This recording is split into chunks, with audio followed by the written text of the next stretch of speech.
Welcome everyone to another VR Master League interview. I am your host and caster Trip, and I am joined tonight by Little Lion Man, Nuggy P, Waffle Nobbler from the team Raw Meat. How are you guys doing tonight? Good. Great, Trip. Oh, happy to be Don't here, sound Trip. too excited, man. God, that was Great to be here. Thank you for having us. So tell me a little bit about your team. You guys just competed in the Onward Rookie Boot Camp tournament, spring tournament, and I was rooting for you. Tell me what happened. Yeah, we really appreciate you kind of giving us a shout out in the beginning and throwing your support behind us. And unfortunately, we weren't able to live up to billings, but next year we're definitely going to come on strong. The team was really formed through a collection of just friends, families, and acquaintances through the VR world. This is our first year in the Master League, and we're just getting kind of immersed in this whole world. So how did you guys find VR, and how did you find Onward? I mean, what just fill me out. What's the progression there from never playing Onward, never having heard about it, to where you are now?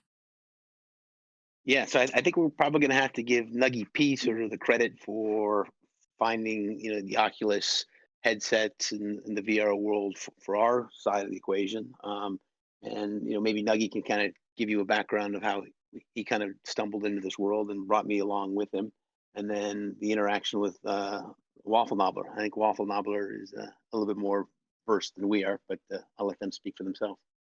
Happy to do that, Little Lion Man. Yeah, it's kind of a funny story because I think other than Waffle, the majority of the team really aren't gamers per se. All of this happened in the midst of COVID, where a friend sends me a set of goggles, says, "This is great. Let's do it. Let's connect in a world we can't physically see each other and maintain relationship." And it started that way. I feel like in May, it flourished. It ended up across a whole variety of non-milsim games. And then one day, kind of Googling for milsim, came across Onward. I think I was first to go in against AI and started spreading the word among the friends. And the crew came over to it. And, unfortunately, we didn't spend a lot of time in uplink per se. And that demonstrated itself in the tournament. I think we spent a lot of time against AI and Assault and other angles. So we weren't really well equipped to do uplink, where the scarcity of lives are everything. But look out for us next time. We've got great high hopes. I think Waffle has a different origin story to us, and I'll let him speak about that.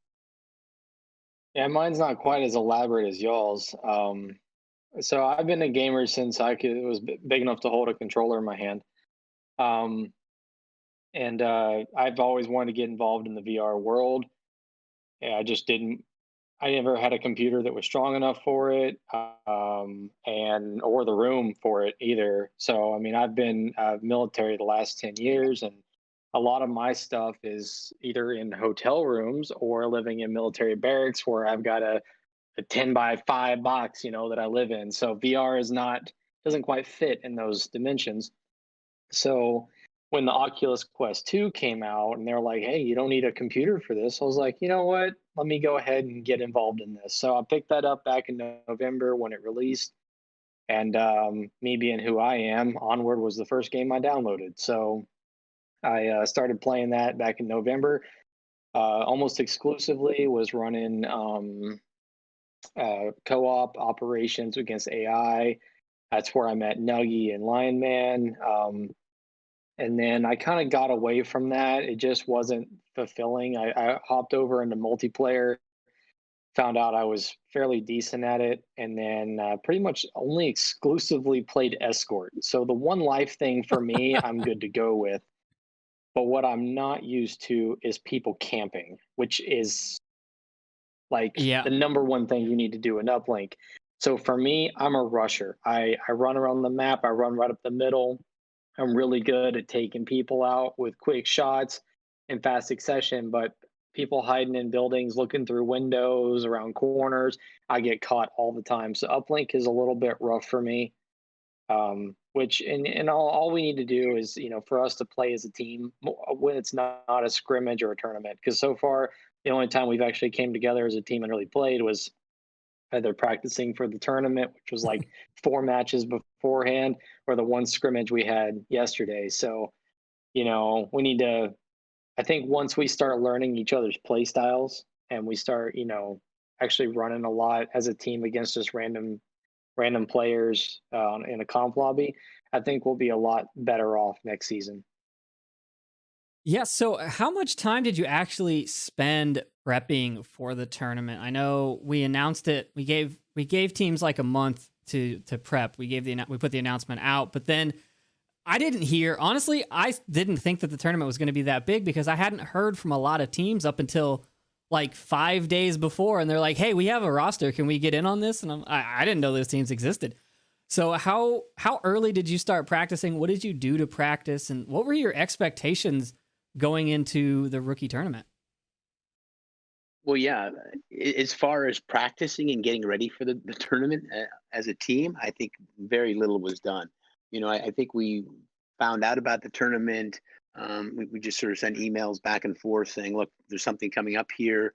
As we kind of explore this world, we've kind of, as Nuggy mentioned, you've kind of gone from the AI to the, multiplayer interactions, and we're just looking for a little bit more, and thought we would sort of throw our hat into the ring.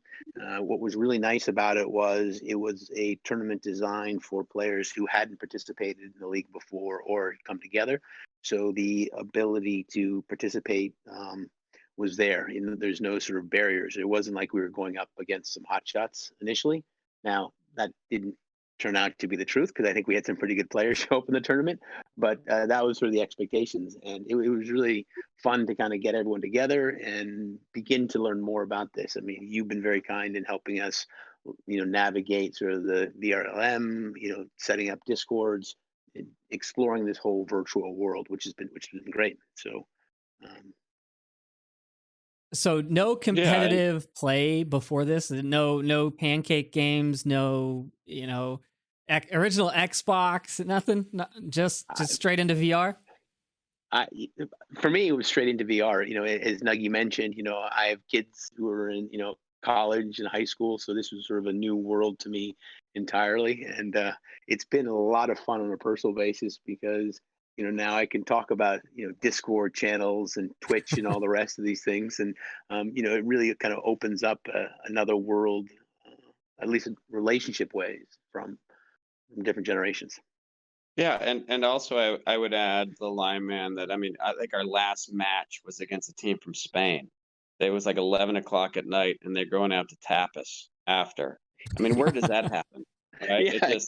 It's insane how the tech works and how the servers can accomplish the same time experiences across the world through data centers. I mean, it's so neat. And obviously, Twitch is something you hear about, but for me, I didn't understand it until we experienced this tournament.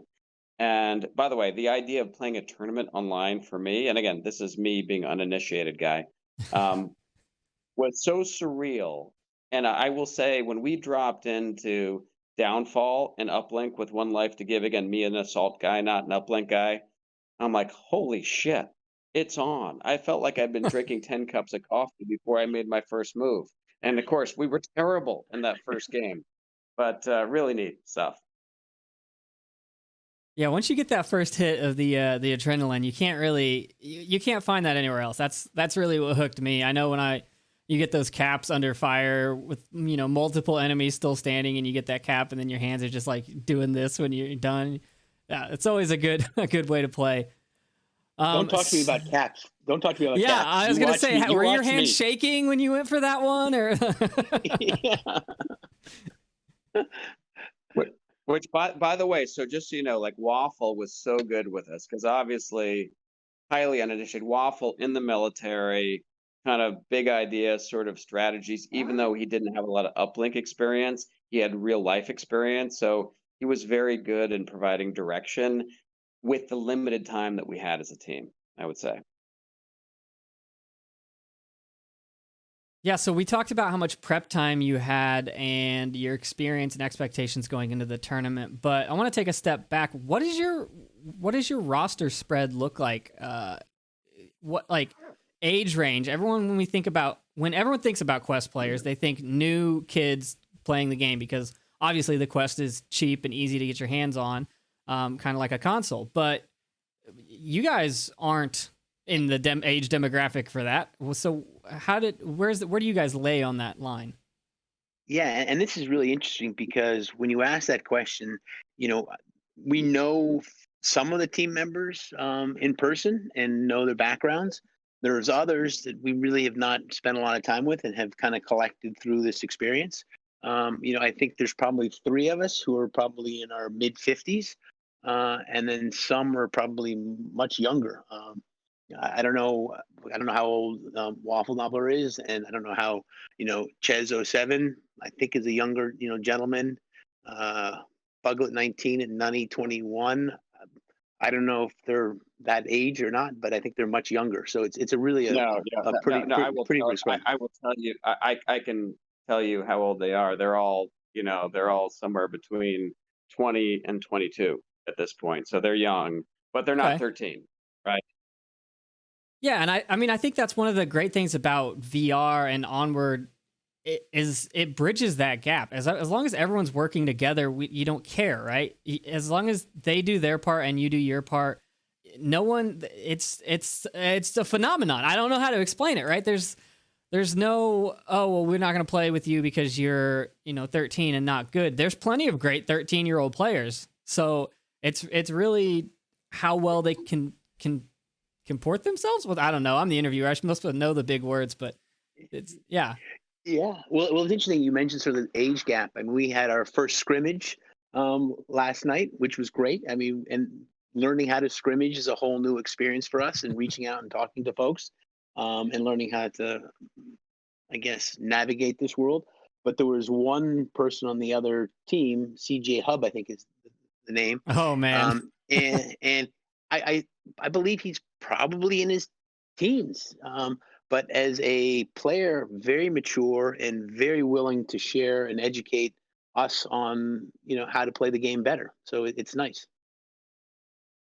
Yeah, and I think you'll find that in the Onward community, especially, we're much more helpful if you ask for help. Like, the people that if you say, "Hey, where did you shoot me from?" or "How did you get there?"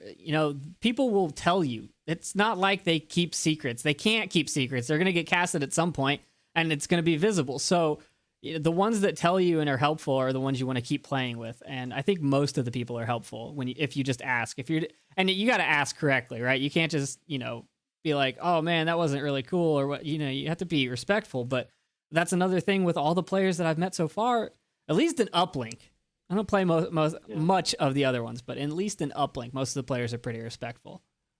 And it's interesting that you mention that, because one of the dynamics that I've noticed, and this is kind of as the game kind of progresses, and here I am saying the game progresses. We've been involved in the whole 3 weeks maybe, but I've noticed that the league players and the uplink folks are a little bit more respectful, as you say. I mean, some of those public tents, people get a little bit more aggressive and a little bit more agitated. So.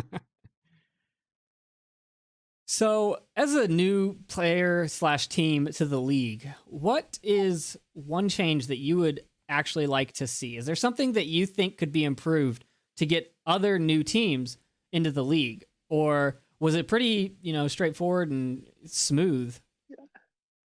Well, as this is little line man talking. I mean, as you know, it was, I wouldn't say challenging, but just sort of getting the team set up and getting involved in all sort of the systems required took a little bit more effort than probably needed. And a lot of the explanation sometimes is self-explanatory to folks who know how to operate the systems. But I think that's just a learning process. The one thing that I thought was really fantastic about sort of the tournament and kind of getting involved, and you mentioned casting. I mean, that really was something that I thought was pretty special and unique, and it also was enabled us to share it to a wider audience. I can't tell you how many friends have actually gone on to Twitch and watched those games. I mean, I think that was a great marketing tool, and expands sort of the viewer base. I mean, Nuggy, what do you think could be improved? No, for sure. So the community, I think, of interested people, probably. So if we are 5 people playing, 7 people on a team, at least 40 people saw that who are unaffiliated with Quest currently, or obviously Onward. Yeah, But and now I then, mean, I think that that's a good point to bring up. And shout out to all the people that helped me set up and run that tournament, because the casters that stepped in, the scrim casters, were super helpful. That's the most well casted rookie bootcamp tourney that we've had ever. I think we almost got every single match casted. Like, it was amazing. And that's a great thing to have, right? People are like, hey, this is what I did. And I love showing people my games. And they're like, wait, you're doing that in real life? Like, you're laying down? And you're like, yeah. And then they go and buy one or whatever. So recording and casting for the rookie teams is something we try and do. And it's especially something, me personally, that when we start the season, I try and pick up as many of the rookie games as possible. And then I try and go back about halfway through or towards the end before we get to the finals and watch those same teams. And you can see the progression as the season goes on. And then we'll pick them up again at the start of next season, and you'll see that they've gotten so much better from a season's worth of gameplay, because nothing prepares you for league matches. All right. As well as you think you're prepared. When I dropped into my first one, it was a complete shit show. So like, you just get over it, and you start and you learn and you move on. That's the way to play. And Waffle was a big hit to my pride, because as an escort player, I average about 15 kills a game, and which is the same concept as uplink. It's one life. So when you average 15 kills, and you can go into any escort lobby, and I guarantee you're going to find one player that knows my name in there. I just wreak havoc. And then I hop into uplink, and I get waxed as soon as the game starts. I'm like, okay, all right, this is how this is going to go. And then the rest of the tournament, I just kept getting smacked by people. And I'm like, all right, so clearly I have no idea what I'm doing. Yeah. Yeah, it definitely is a hit to your pride, Yeah, but as long as you learned from all those, right? You learned, oh, well, I can't go to that spot because I'm exposed. I can't go this way because I have to watch these windows, or and that's how you grow. The biggest thing for me is learning the respawns, because, and I think the problem with uplink is I think it's a bit randomized. Because at least there's in a escort, set. if you spawn in one spot in escort, 100% diagonally to your location is where they spawn every single time, and it never changes. Yeah. But in uplink, you spawn here, they're going to spawn here, here, or here, and you don't know where they are, and then that's the part that throws me off. So once I learn all those, things will be hopefully a little different. Yeah, and obviously we found some maps online that shows those variable Marsoc spawns, Yep. and the various other spawns. So you can't, but it's nice not knowing exactly, because then you start playing a percentages game, and I prefer not knowing at some level. Order of magnitude, which direction it's going to be, but the uncertainty is interesting. Separately, I would say the one thing that the casters did, which is nice, is I know in these games we're getting crushed a couple times, right? But the casters were always like lifting us up. Oh, there's Nuggy P going around the corner, checking his monitors, seeing where his compatriots are at. Like, that's a critical skill. So wise of Nuggy P to doing that. But meanwhile, Nuggy P is totally out of the action. There's like 30 seconds to go, and he should not be where he is right then. But meanwhile, the caster is much more generous of spirit. So I appreciated that. Yeah, the commentating was amazing. I pretty much watched every one of the casters. I didn't watch throughout all the different games from all the different teams, but I watched all the casters and all their commentating, and all of them were phenomenal. That was probably my favorite part, was just listening to them commentate, because it sounded like an actual football commentators, people actually talking. I was like, man, these guys must have been doing this all the time. And to find out they're just random YouTubers that were just like, yeah, sure, I'll do it, So Yeah, they are doing a lot. Those scrimcasters are casting I'm seeing 4 or 5 scrims a day from the same person. I'm like, how do you do that? That's a lot. But yeah, you guys are just lucky that I was on the analyst desk, because I'm apparently much harsher in my commentary, because I think people learn better from rewatching their game. And if people tell them, if I'm like, that's a terrible spot to go to, you'll remember that, right? If you rewatch that and you hear me go, that's a terrible idea, you'll remember that. So it's not necessarily that you're trying to bring down the teams, but some of the guys are much more uplifting than I am. But I think we're all pretty good about explaining what's happening regardless of the way the match is going. You could be way out of position and we can still make it work, right? And that's what they do. So that's why we have those scrimcasters, and they're hopefully going to become regular casters next season when they apply, as they all should. I'm looking at you, all of you. So what are you guys excited for? This is your first season. What are you looking forward to in season 11? Just getting your feet wet and playing? Like, what are your expectations? Do you want to be in the gold tier? Do you have ideas about who you want to play against? Do you have ideas about maps? Are you wanting to see custom maps in there, or you just wanting to just play and learn and take it as it is? I'd love to see custom maps. That'd be awesome. There's some awesome, especially the Call of Duty, like Rust and Shipment and all those that would be, I played a couple of those with co-op, and that was just nostalgic as all get out. I just brought back so many those great are pretty memories. good. You bring those in tournament, and I think you're going to have a pretty solid lineup. So, and then from my perspective, I mean, I think it'd just be great to get through a season. I mean, it's new for us, and would love to progress and just see how we do against some of the real teams, you know. Yeah, and you are a real team. Yeah. Well, I would say, listen, Little Lineman does a great job as team captain, because obviously when you're trying to get a lot of moving, variables together for a weekly scrimmage or a match, there's a lot that has to get done. So captaining is a big deal in this league, and there's a lot of work I see him doing. And so I'm appreciative for that, but also appreciative for the rest of the league that all require a captain to get this done. So again, part of what he said is getting through a season, I think, is quite an accomplishment. So I think we touched on this, but outside of VR, no games. No, this is it. You play Onward and only Onward. For those two, sure. Me, I've been playing games since I was big enough to hold a controller. So all right, well then, PlayStation 1 back in the mid 90s, and I've been playing ever since. So yeah, that's truth be told, I did get an Atari when I was a kid. One of those Pongs that played on. Remember those Pong games? So that was really my experience to video games. But recently, no. I explained why it's so good. Come on, Little Lineman, you made me blush there. Come on, man. Can't be giving this up. So okay, if you don't play video games, then give me your elevator pitch. Where'd your gamer tags come from? How did you come up with these names? Nuggy, you want to go first? No, I'll let you go. Little Lineman, you roll. So basically, when I got involved in this, Nuggy P had a cool name, and I'm like, how'd you get Nuggy P? And he'll tell you how he got his Nuggy P.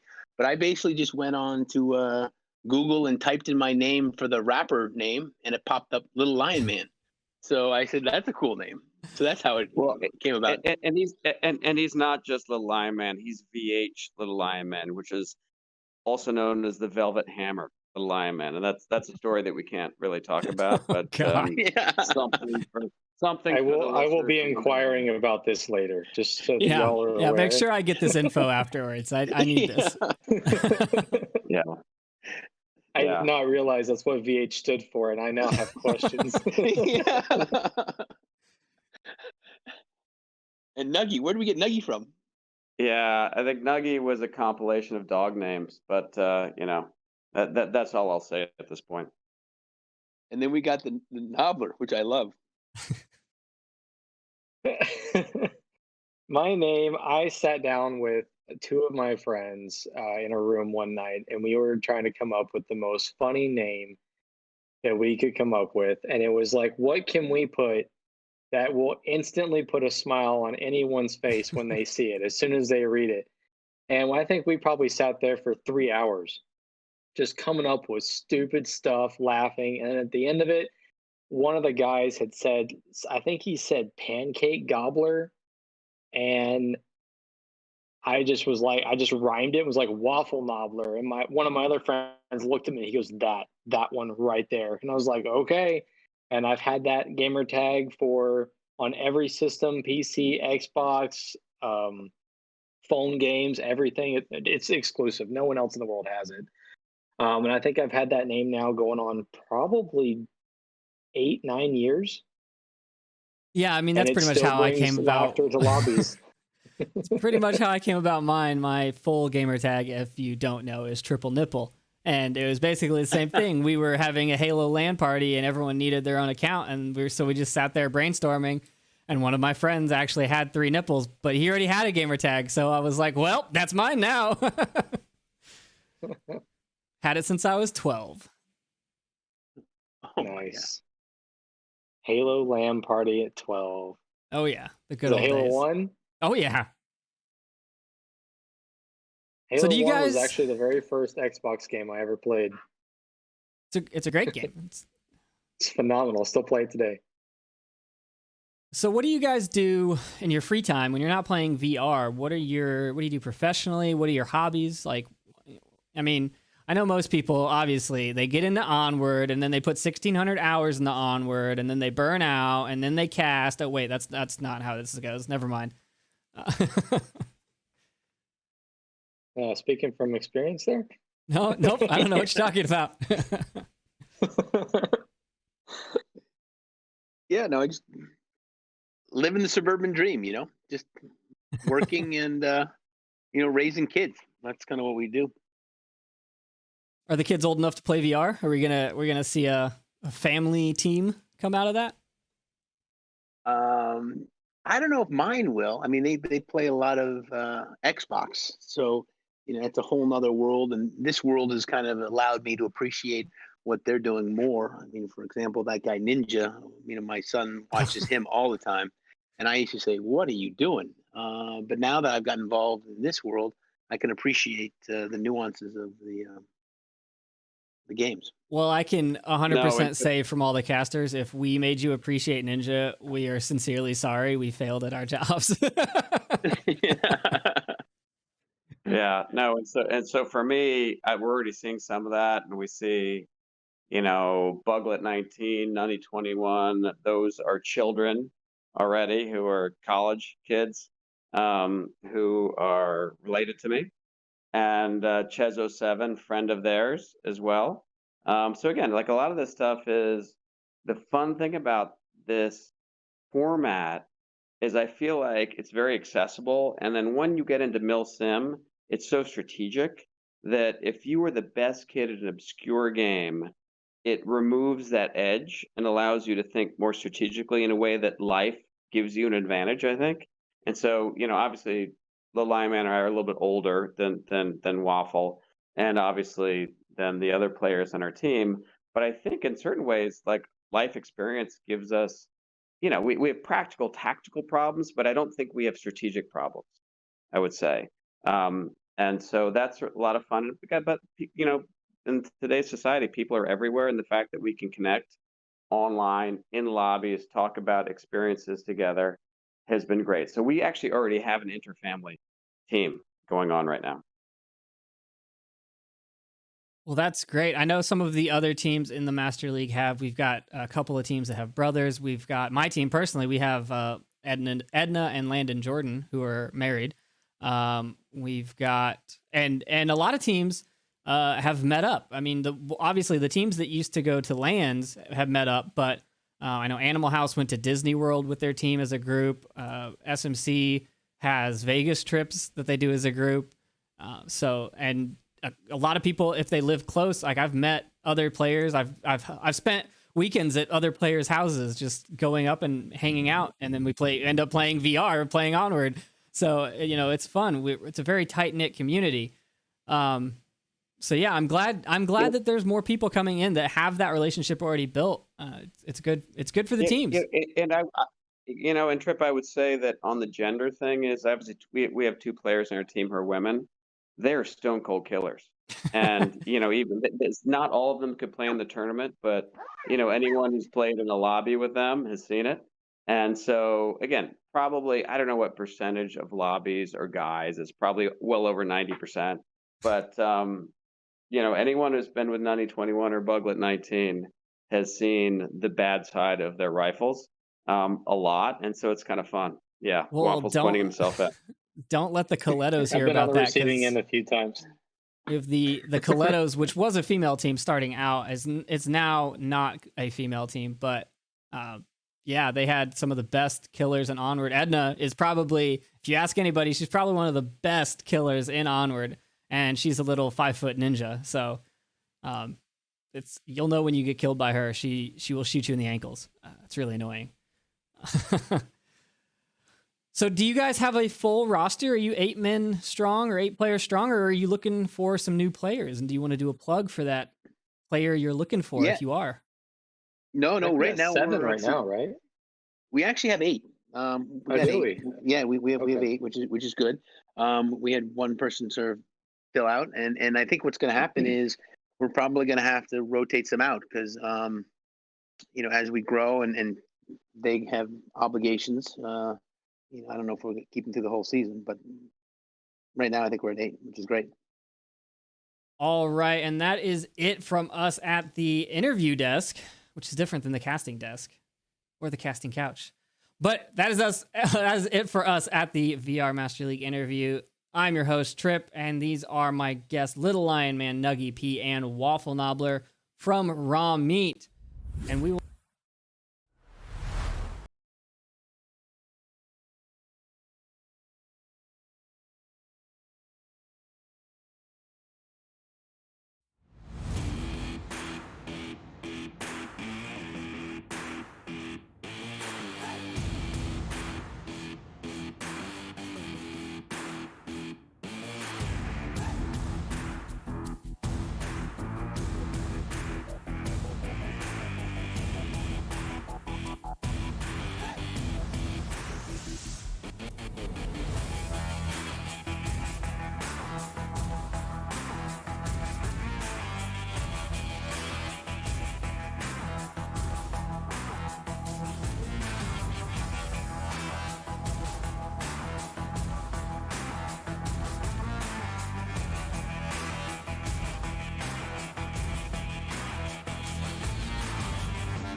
Welcome, everyone, to the Onward VR Master League. I am your host, Monorchid, and I'm joined today by my co-caster, Theta.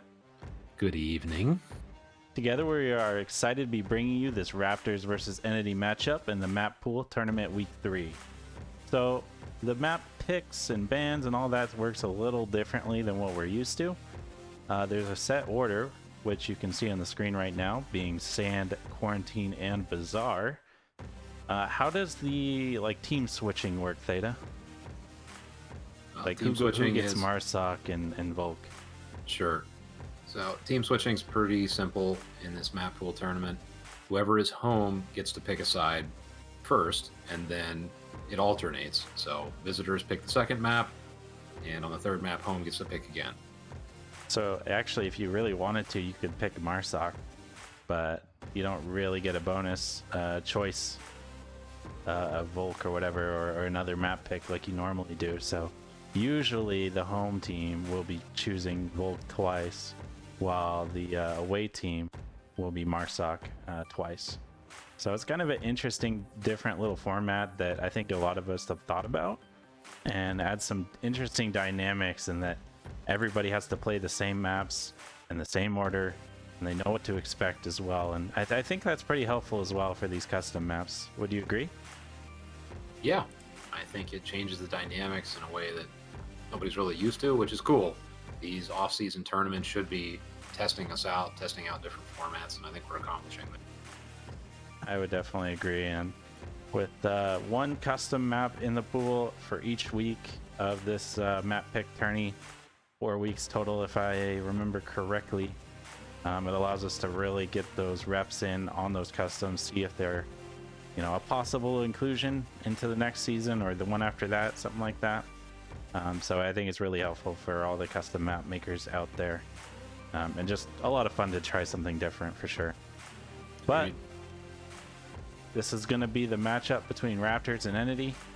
Nice little grudge match we got going from the last custom map tourney, where they fought each other on what was it? What did they fight each other on? I feel like Sand was there, but it might have been the old one.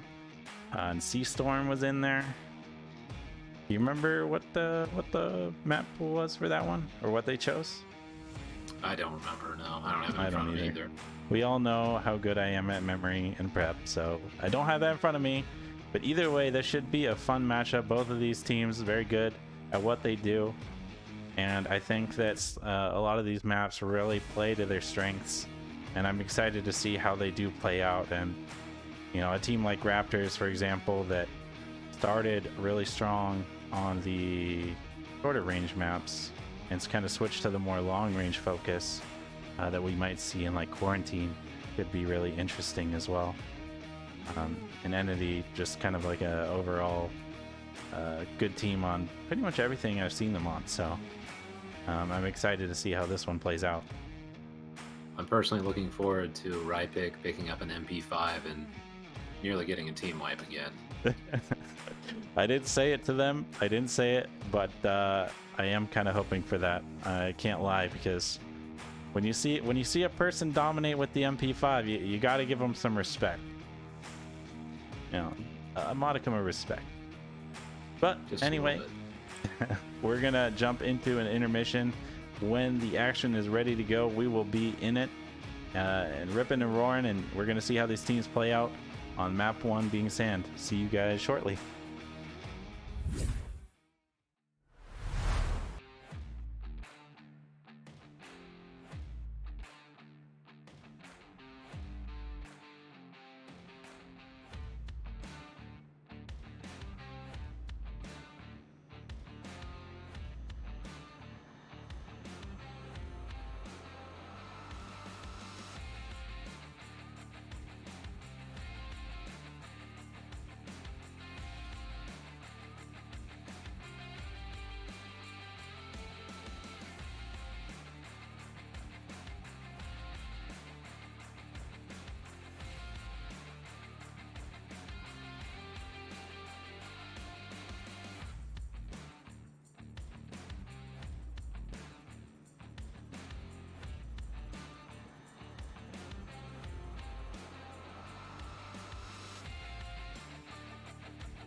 Welcome back, everybody. We are just about to get started in this whole shebang. First objective, center of sand. This map is kind of volatile. Things can happen really, really quick, and you can already see here, Soldier's going in the corner. He's going to be hearing Gonzo Dad and Valor push up. Marksman in a great position on the second story building. A pretty common spot as well. We saw that in last cast as well. He's probably going to spot Valor Magnus coming around the corner here if he opts to look down and just gets the trade off. Or not even a trade, he just gets the kill and gets on Gonzo too. So that's 2 for Marksman. A great start for Raptors just off the beginning. Meanwhile, Def Redux here just in his corner, ready to respond to any kind of aggression from Entity. The rest of the team all over here and just ready to push up. Gun Rama should be able to spot out Def Redux when he comes around the corner here, but Def definitely has the advantage on this blind corner here. Shots come around the corner here, able to push around, getting Fitz and Gun Rama in a very aggressive push for him. Worked out really well. Rypick picking up Marksman, going for a flank on the outside.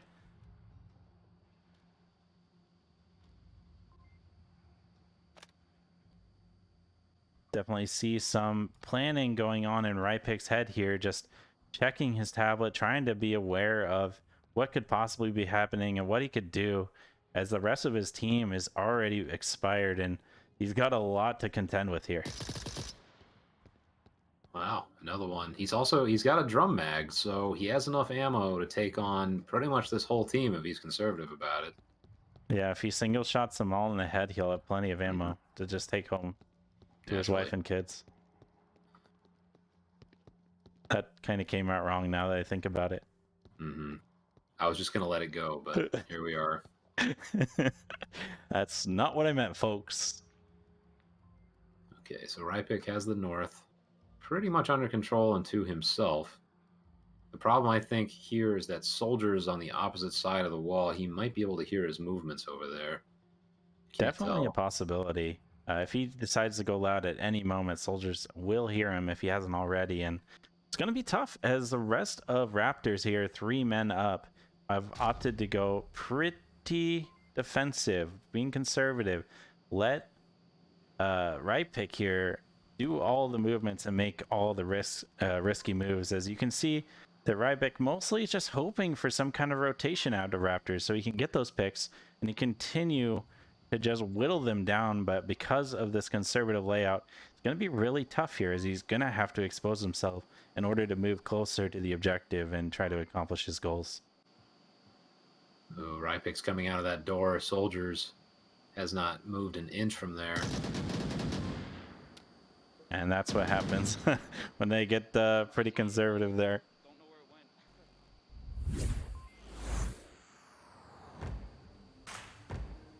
So that's a tough one. That's a tough one. It was a tough start for for Entity there. Those early picks, doubles from both Def Redux and Marksman, really hard to come back from when 4 members of your team are dead in the first minute.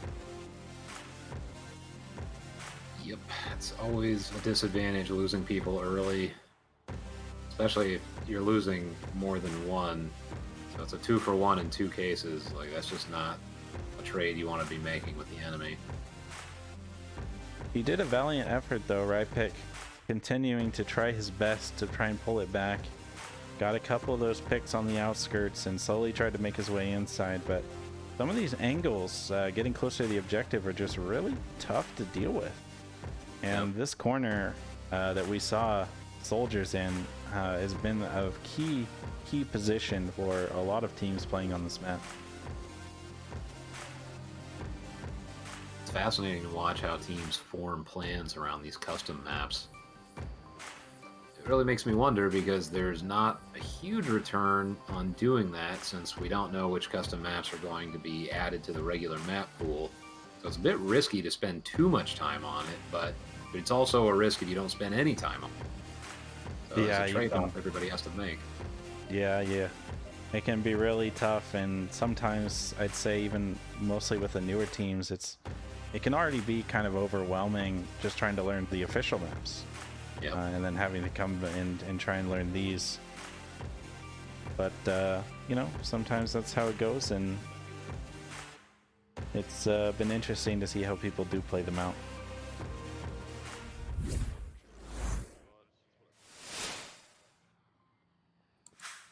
And we are off to the races.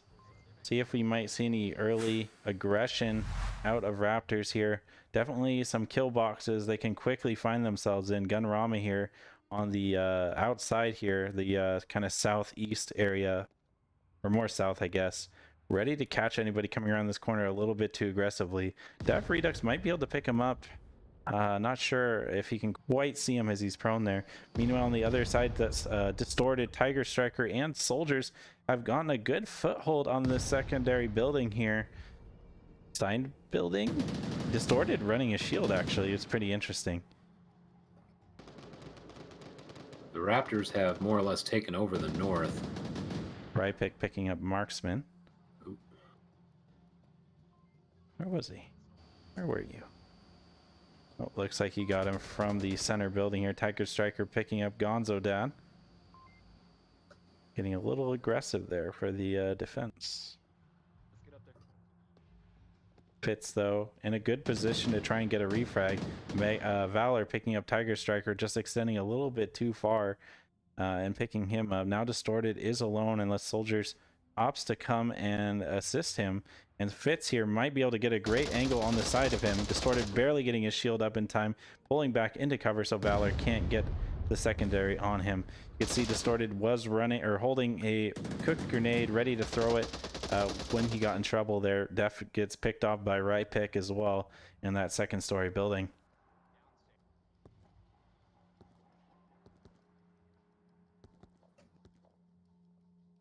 See Fitz here just trying to get a flank on the Distorted, keep him confused. Flash goes up and over. Shouldn't have hit Fitz there. But then again, he kind of looks like he's trying to hide in a corner right now. Soldiers up on top of the building in a spot to assist him.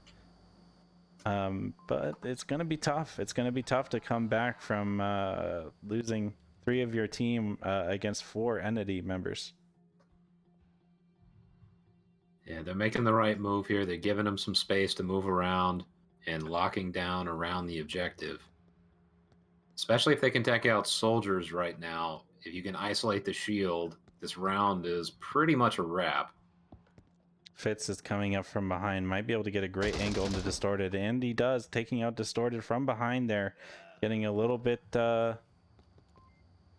too safe feeling with the area you've cleared when Entity has a good control of the map with their 4 members.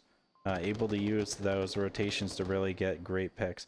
Soldiers picking up Valor Magnus, pretty much the outside man for their team. See if he can get a repick. And you can see here he's expecting that flank to come around anytime. But Fitz is doing a really good job of staying very mobile and keeping Soldiers on his feet. We're on his tiptoes. Oh, he's not aware of Fitz. Oh, but he gets a nice flick shot on the Fitz. So close. Fitz was bringing his weapon up and just couldn't make that shot in time. So that feeling well. So Soldiers 2v1, 2 minutes 26 seconds left. Comes around the objective. Now Rypick and Gunrama. Yeah, Gunrama just called out that he is coming in closer to the objective. This is one of the more defensible objectives in a situation like this because the objective is out in the open. And Gunrama should hear Soldiers coming up behind him now. You can see that realization. Around. He's not quite sure, though, if he's through the doorway or behind the rock wall. And getting quite peeky here. Yeah, a little surprised he's willing to expose himself like that, but doesn't end up paying for it. You could hear if he continues to speak. Let's see what Soldiers can see right now. Looking just over the wall that Gunrama is actually right behind, but actually it's the next one over. Safe for now. He's going for another peek, it looks like. Peeks his butt out too much. He's gonna get some bullets. Yeah, don't let that junk in the trunk flap in the wind. It will not end well. And Soldiers does another rotation, goes to the center, going up to the rooftop. Looks like he's going for some utility.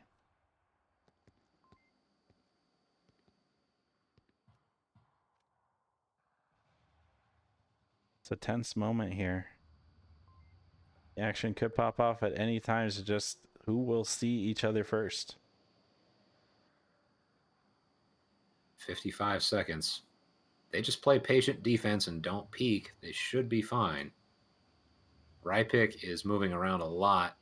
I'm surprised soldiers didn't see him through that. Well, actually, never mind. Change my angle. There it is. And there it is. Noise. An entity with a nice tight defense. It's coupled with a little bit of some success with a little bit of a flanky defense too, with Flitz, Fitz flying around. Blitzing around? Fitz blitzing around? Is that what you're going for? Because that's what I heard. Yeah, Sounds exactly. good to me. Yeah, those rotations did pay off there. He was able to get some good picks, and really, he wasted a lot of time for them because they were expecting that flank to continue. He was looking, you know, even when he got a kill, soldiers was looking behind himself immediately, expecting that rotation onto his rear, which never materialized, but he spent like a good 45 seconds looking behind him and, you know, checking his angles really far out from objective. So it actually worked out quite well for them, and you could see like soldiers wasn't really ready to move into objective, but he just didn't have a choice. He was running out of time, and so he had to push, otherwise he was just gonna lose based on time. Yep. Apex doing really well for himself with 5 kills. Soldiers trying to catch up at 3-1, but all in all, a lot of good kills going out on both sides. Some really spicy situations too with those doubles. This map kind of is really brutal like that. I think this is a new objective. Either that or I just haven't played it enough, but the fruit stand objective is what I'm going to call this one. They're not here for the uplink, they're here for the fruits. Yeah, well, I hear they have killer strawberries there. Killer. Kind of like killer donuts. Yeah. Yeah, this one looks like... So the question is, can you cap from around that corner behind cover? And I think you can behind like the wood part, but I don't know. Yeah. Combat is starting already. Shots ringing out. Bring Gonzo, Valor, soldiers. Shots going everywhere. Soldiers able to pick up Rypick, and who else died? Someone else died right here under my camera. Gonzo and Marksman getting into conflict there. Marksman only going down. The res should be able to come out from Distorted, but it's going to be risky as Valor Magnus is just around the corner here. Grenade coming out, but looks like it's going to be just a tad too far. Wasn't a great place from before. Gunrama picking up Distorted there, just getting a little bit too exposed in the fruit stand. Definitely kind of a risky place to stay in.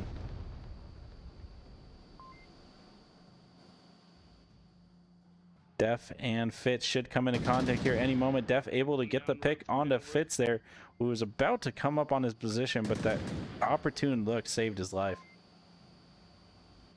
Now Gunrama taking the high ground in the center. He's looking for Def. He must know where those shots came from. It's just going to come down to who sees who first. It's kind of interesting. You kind of can pick the engagements when you're on the taller building, depending on how you stand.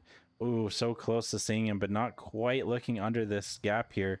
It'd be a really, really tough look, as there is a lot of cover in his way that he could kind of be hidden behind.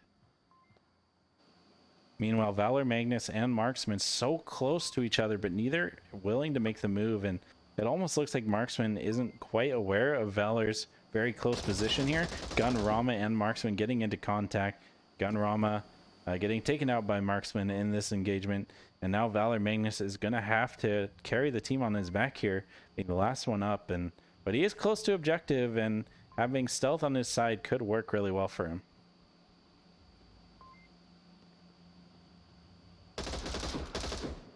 Not quite enough, though. Dang. Yeah, that was a nice peek. I'm assuming that Marksman heard him coming, or I don't know, maybe he got lucky there, but Valor was not going to be able to react to that with that push around the corner. Yeah, you could see he had to look everywhere, as there's so many positions that the enemy can be, and with this objective and how open it is, the defenders aren't going to necessarily be right on top of it. I mean, that center building where we saw Def get several great kills is a position you're basically forced to look at constantly. Can you see through this? Interesting that these windows on this kind of like radio room or whatever are completely like tinted or whatever. You can't see in. I wonder if you can shoot in though. Do you know? No idea. There used to be an objective there, I feel like, but I can't remember if it's still there or not. It'd be an interesting one to attack, to say the least. I have to admit, I haven't played this much since it was updated. I think I've played it maybe 3 times, including in competition. So, still have a lot to learn about this new version of it. Yeah, man, it's like a completely different map. There's like a couple hallways that are the same, and that's it. Yeah. And I guess the center building's the same too, I guess. But, you know, it plays completely differently. Last minute salutations coming out here. Gotta wish everyone luck, because this objective and these spawns are so brutal for this one. You could already see everyone already kind of knows these smokes are coming out, the free fire is coming out. There's just so much going on because everyone knows that the beginning for this one is so bloody. Marksman picks up Gonzo Dad, Gunrama picking up Tiger Striker there in a really aggressive jump off the building there and getting into a great defensive position. Pretty good move on his part. Meanwhile, up near the objective, it's getting spicy with distorted soldiers and marksmen all in position to try and push this, looking quite familiar to the push that we saw from Entity.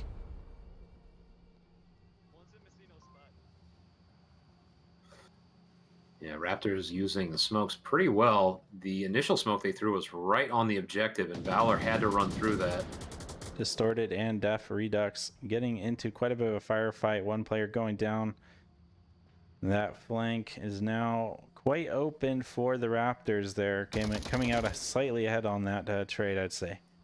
Marksman getting really close to the objective here. Valor Magnus, a key player in this defense. Rypick holding the backside from the defenders. But Marksman in the backside just barely, or getting a kill on the Fitz. And Valor Magnus trying to defend this objective with his life.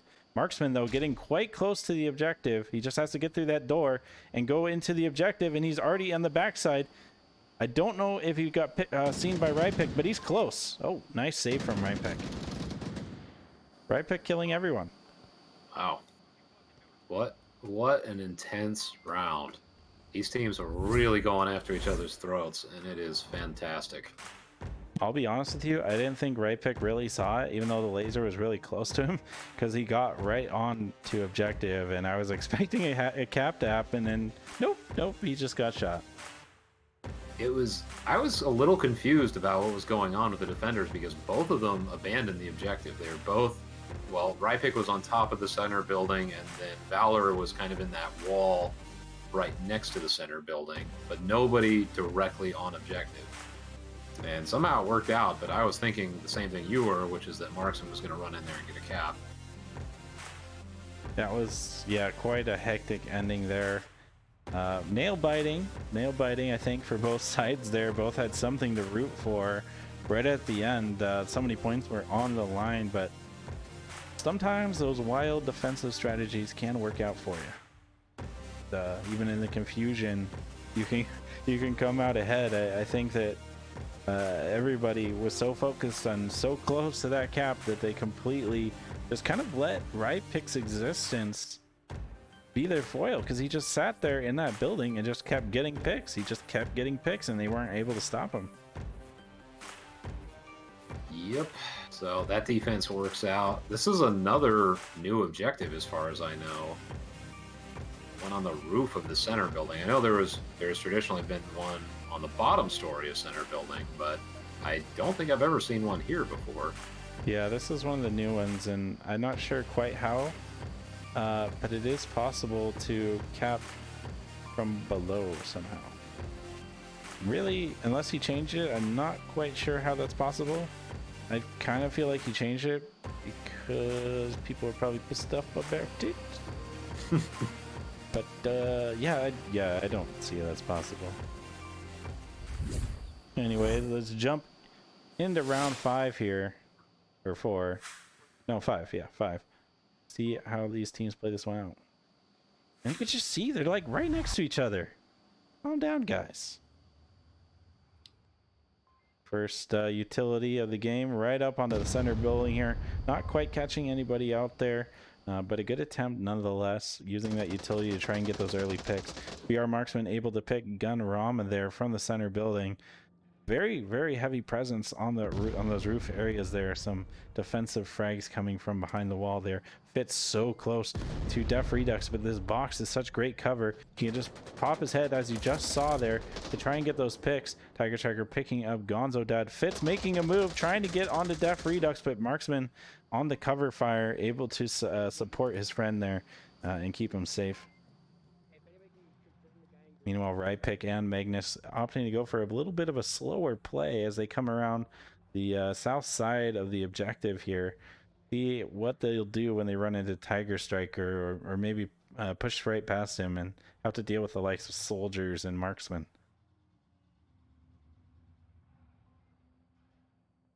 What do you think you would do on attack on this one, Theta, with everyone currently kind of dead? Well, my first instinct is to try to get to the north, but they tried that. And I'd only say that because it gives you shots on both levels. You can get up high, you can get low. Wow, still 5 up, all up to Rypick. I don't know. This is a really tough one, and this is an easier objective to defend.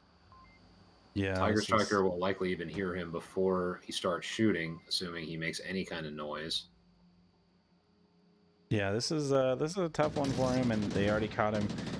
Got a good angle on him, able to take him out, giving Raptors another point. That's I think any of those objectives in the center are going to be a really tough one for the attackers, as just being there, you know, the defenders will have the high ground. They have the best building in the whole, honestly, the whole map to defend from. And you can stack, honestly, 5 or 4 people in or on top of that building and be able to defend it quite effectively. Yep, it's one of those objectives where it's just easy to tuck in, as James likes to say. And Tuck in, everyone tuck in. yeah, just tuck in. Everybody tuck in. Don't peek, just tuck in. Just tuck yourselves in, bring your blankie and a pillow, tuck yourself in. That's the closest rendition of James I've ever heard in my life. Yeah, I know, I sounded just like him. Yep, and you said exactly what he says too. Point is that there are certain objectives where you can just put yourself into a corner, put yourself into cover, and they kind of have to come root you out, whether they like it or not. And I guess you could use some smoke or something, which this is the first round I think I've seen with Entity where they weren't really trying to cover their movements. And maybe that had something to do with it, but it's just a tough objective to deal with. Very much I would say, Volk-focused objective. I think I'd have to agree with you on that one. That's a tough one, and you can see like they didn't have time for smokes. They were going for like those get into position quick, get those picks, maybe throw the smokes after when you make that push in. That's kind of what I feel like might have been their game plan for that one.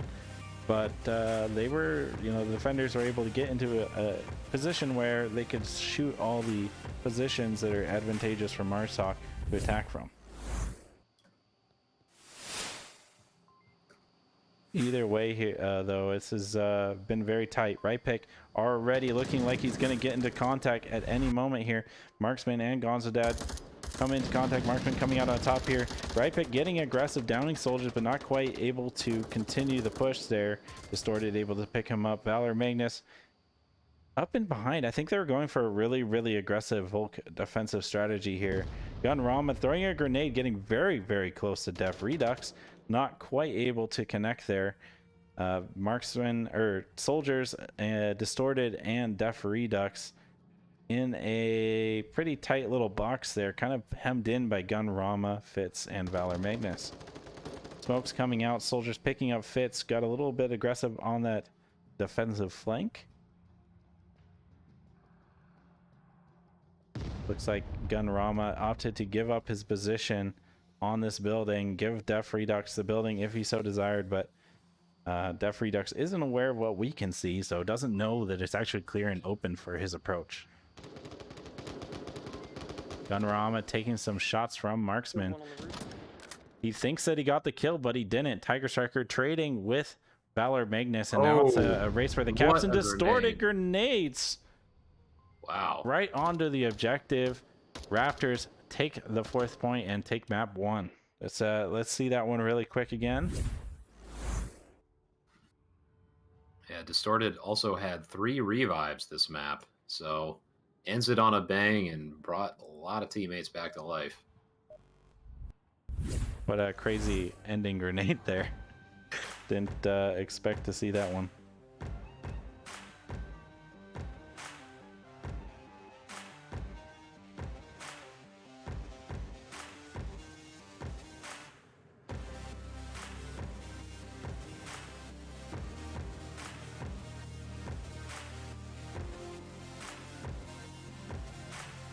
What did you think of those matches there? It seemed really close there, 3 or 4-2. They were definitely trading back and forth, especially at the beginning there. A lot of nail-biting rounds as well that could have gone either way. Coming down to those 1v whatevers. In those situations, the breakthrough is just whoever can win a Marsoc round, and Raptors managed to do that. You know, if you can deny the other side Marsoc wins. I mean, Volk wins, I wouldn't say they're easy, they're just easier, usually, especially on Volk-focused objectives. And you need to be able to take that advantage away. If you can just get 1 extra round on somebody in a Marsoc round, then that's generally all you need in a defensive battle like that. And Raptors managed to pull that off. What do you think about especially that last round where Entity opted to go for a really aggressive flanking kind of defense? Feels a little unnecessary on that map and in that objective in particular. When you have an objective that is so, again, not easy. I think easy is kind of the wrong word for almost any situation in Onward, but it's just simpler to defend. Why would you take that risk, especially nearing a match point? To me, it's just, you know, play it tight, be smart about it, and get the picks as they come into you. And obviously, it backfired on them when they decided to get a little more flanky. There were some good moments, though, some good picks that you could tell that Raptors weren't ready for. Sure. Yeah, I mean, they were going back and forth. Yeah, I liked how they pulled back after they started losing people closer to objective. So that way they could cover objective. All right, round 1, map 2. This is Quarantine. We can see here that Raptors got the quick spawn. Tiger picking up Gonzo Dad on a quick pick across the way. Tiger Striker getting some more shots through this really tight angle. If you can see here, he's looking really deep into their backline, somewhere that I think most teams won't expect. Soldiers picking up Gunrama. Fitz able to pick, get the repick immediately. Valor getting some nice callouts here. Pretty good position in the gas station here with right pick as well on secondary for him. In a great position to stop any kind of aggressive movement from this gas station. Should be back here quick and see what they think of this current situation.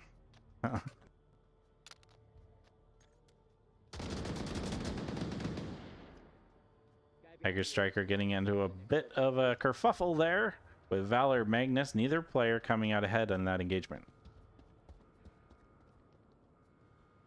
Meanwhile, Def Redux just sitting here being very, very patient, hoping to get a pick onto Fitz, maybe see if he exposes himself just a tad too much. Distorted, although gets it first, getting that at least down onto Fitz. In a great position for callouts, but nonetheless is downed.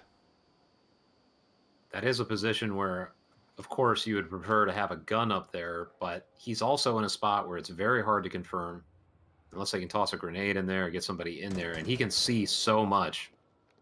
And Def gets Valor as I say that. Def looks like he is going to go in there and confirm the kill. What does Fitz think about this? Nothing. Thinks nothing. Oh, I mean, if he doesn't say anything, Def may not know that he's only downed. Very true. Oh, Right pick, though, again, last member for Entity here is going to have to deal with his aggression. Gets the pick onto Tiger Striker. Good reactions there. Not getting distracted by the smoke. Able to defend that push from objective there. Just a little bit aggressive, honestly, considering Def, Redux, and Marksman very far off from objective. We're still kind of looking for picks here with 3 minutes and 30 seconds left on the clock. Def isn't even going for that refrag. He trusted the kill from Distorted. Looks like he's just using that position to try and get some more vision onto the objective. Hope that they see some kind of rotation out of right pick. yeah, Marksman's in a good spot because Fitz cannot see him. Got Although that he long scope too. He might, if he peeks his head over that canyon or that ridge, then Fitz should be able to see him. Oh, and he gets the confirm. Good Die, shot. Fitz. That's what he says. Free kill.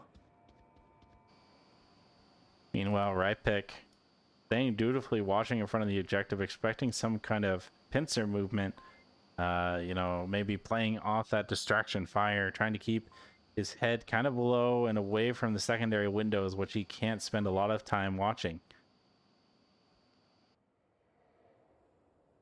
This is tough.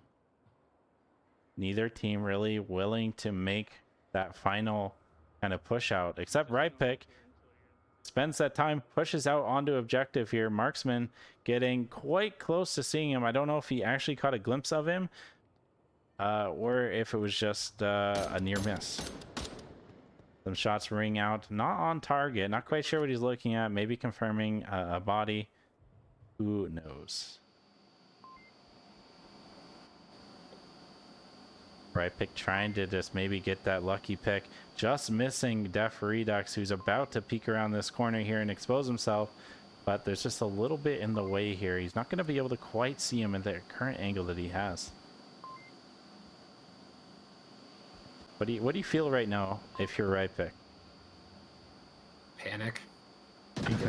Oh. Now I'm going to feel a lot better because I know it's 1v1, assuming they have an accurate kill count, which they may not. I think there was at least one trade. Oh, he just about catches Marksman there. They're getting into combat, not quite able to reach each other. Right pick taking some quick cover behind the white car, throwing a frag, trying to catch him, pushing up into cover. A little short there. Marksman instead opting, looks like he's going for a little bit of a run here to get a flank on a right pick. He has a great angle right here and catches right pick with a nice headshot in the open. Really, really good play from Marksman there. Let's watch that one again. That was a tense moment. That was a really good shot too. If you look at it, he's walking, he's moving, and he's getting a shot with a scoped rifle onto a player that is aware of his position and or fairly aware of his position and firing on him or about to fire on him while he's walking through the open. Well, I guess his name is Marksman for a reason then. That's funny. Yeah, it worked really well for him. That was quite the round. Right pick doing an excellent job defending the objective, last man up, not letting his nerves get to him, using every bit of cover and you know area that he could use to his advantage, getting those picks. You know, but the thing is, though, no matter what you do, if you have to shoot another player, you're giving up your spot to the enemy, and rotating to a different spot can't be easy.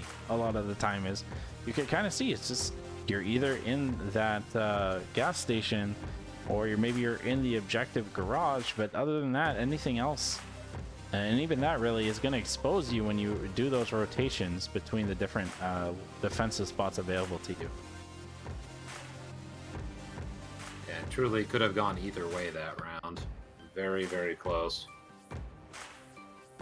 It's a tough one, that is for sure. Let's jump 1 point over to Raptors, and then let's jump 1 point over to Raptors. Why would you wear You having problems over there? What's going on? I'll have to look at that one later. Yeah, let's get going on round 2 here. Tiger Striker and Soldiers pushing very aggressively into the hospital here. Gunrama just not quite ready for them. They might be able to catch him here through the doorway here. Onzo Dad getting into combat with Tiger Striker. Gun picking up Soldiers here. Tiger Striker checking his map though, but still getting the the trade. I think that was a little bit of luck on his side, or maybe fast reflexes. I don't know. There was just a funny moment in the hospital. Tiger Striker says, "Oh, they definitely didn't get quick spawn. They would be in here by now." And then he's like, "Oh no, it's quick spawn." He couldn't have been that. Did he get team gold? No, he didn't. Oh crap. Yeah, I've experienced that panic many times. Some smoke coming out of Fitz here, getting some eyes onto the smoke maybe, and making a rotation. Maybe gonna go for a north flank here. Distorted, Marksman, and Def in nice positions. One a little Def pushed a little bit further off in burning, able to maybe get some picks onto any people rotating. Not quite catching Fitz on his rotation there. Is that Fitz? No, right pick. I guess he might have made it already across here, and you can kind of see that Def has a lot to look at. And if he gets into kind of combat, it's going to be hard, depending on where the enemy is, to get support from his team.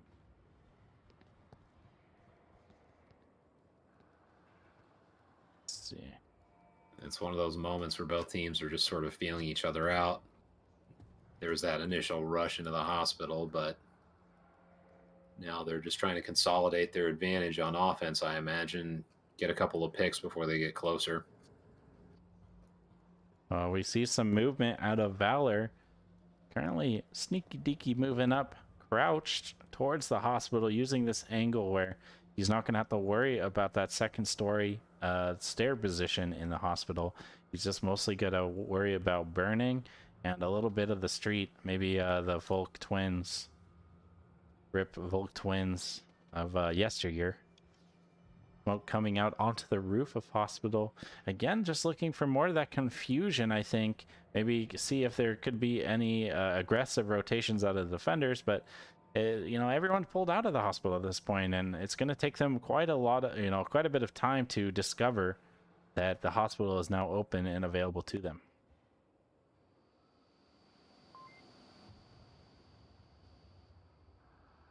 Yeah, I don't think there was time for either side to really give call-outs in that initial chaos.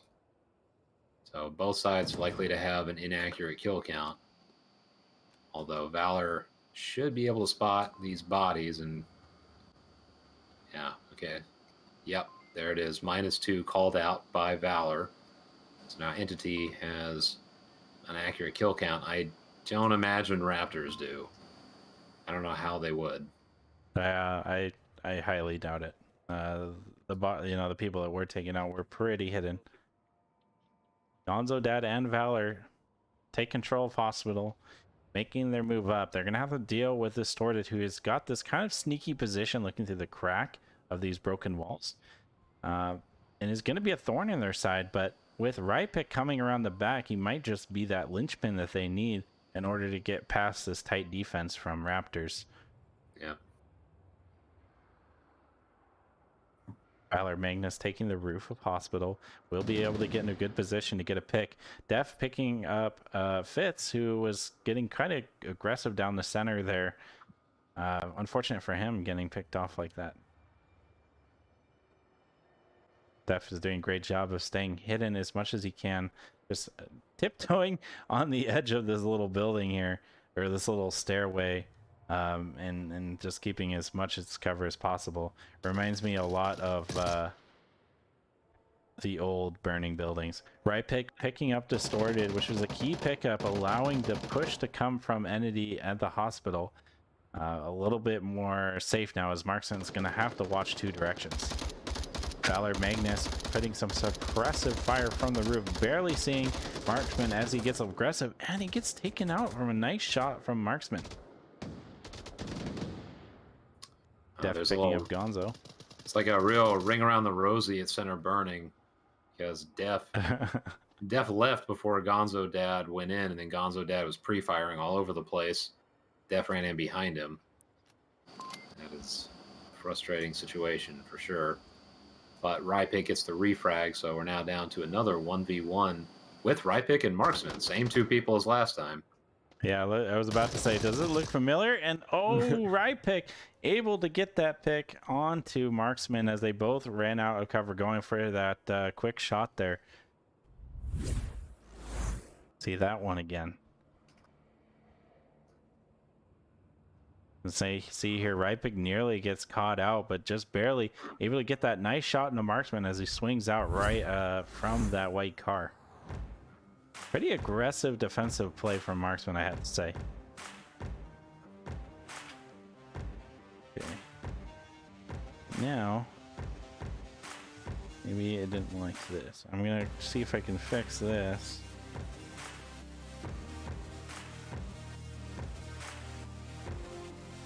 Give me scores. Yeah, there we go. Yeah, okay. All good. All good. I just need to fix the scores now and we will be peachy.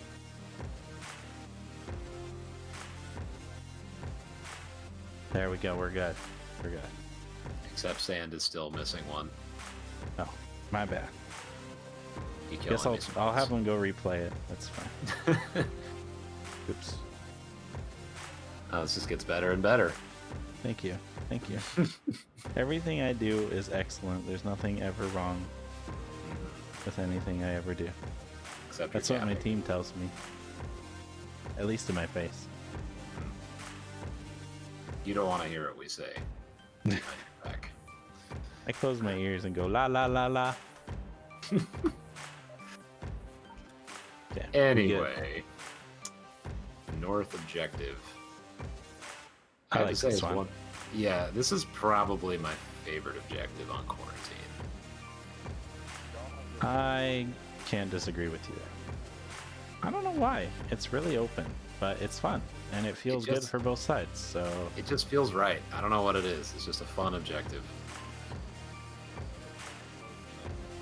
Unless I die right away, which does happen sometimes. But then it's just fun to watch from the tent. Wow, oh, speaking of which, Gun Rama goes down. Gun Ramen, no. Watch out for bullets. They're deadly.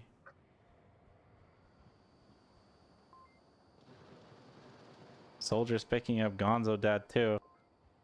These early picks not working out for Entity this time.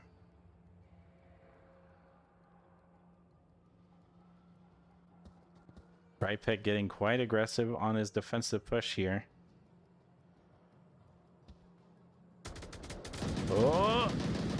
Able to swing around, picking up a down on the Tiger Striker. Not sure if he's going to be able to get in a position to get a confirm, as he now knows that he is in a tough spot and decides to instead pull back. Oh no, Soldiers has taken control of the wing on top of Impact, and he will be able to use that to great effect if they can get some more picks and force some rotations out of Entity. Yeah, it's so much risk in taking that spot, but if you can get there, the rewards can be substantial. This spot is crazy. It's absolutely bonkers, and you can see that in the defensive layout of Entity, not exposing anybody to that one. But Revive comes out into Tiger Strikers, bringing Raptors back up to a 5-man stack, and gonna be tough to defend against 5 Raptors coming from all different angles. Yeah, I feel like Entity was prepared for the possibility of someone getting on the top because, like you said, they are not exposing themselves to that at all. So even though they have this fantastic Overwatch, I don't know. I don't see where they get a pick unless Rypick runs back. Yeah, this is it's a tough one. It's a tough one, and that's for sure. You can kind of see some sneaky deaky rotation from Def Redux Distorted also on the roof, trying to just get even more angles. If Rypick does expose himself, like you said, it's gonna be tough because without that flank covered, Valor is gonna have to work double time. Question is, so Def is behind Valor Magnus right now, if he gives a call out or steps or anything like that, Valor should have a pretty clear drop on him. I don't even know where to look. Everything is just almost almost bloody action here. Fitz getting quite aggressive there, picking up Distorted as he rotated off the roof. They do know his position now, and you can see Soldiers here trying to get a pick onto Spitz and able to just see him do that rotation. Not quite able to pick him up. You can see his thinking here. Maybe he's going to pop out from that spot. Frag comes out, but not going to hit anybody. You can tell that Fitz doesn't really know where he is. He's about to peek the angle. Soldiers just taking his shots just a little bit too early. Quick reload from him. And we're going to see if Fitz will be able to get out of this one alive. One north roof courtyard. Take him out. Calling for the kill team. Oh, just missing Fitz again. It's just so close. So much combat going on. But Soldiers does come out ahead there, getting the pick. Marksman getting a headshot on the Valor Magnus on that top spot as he tried to make that rotation. Def is running onto objective. Rypick is way far away. They have to know. Rypick gets a pick, but that's not enough. He needs to get onto objective, defending it. Def in a great position to get this cap. He is on the point. He is capping, and he gets it. Raptors get 2 points. Bringing this to a 3-1. Wow. I wasn't watching Marksman, but I could kind of see in the distance, it almost looked like he let himself get killed there. They had to know. I think they had everybody up, so they had to have a good kill count there. Well, actually, no. Distorted was gone. So they had 4 up, but still a good kill count. And Def came in after the Valor Magnus death, which opened up the west side. Just a really well-executed cap all around.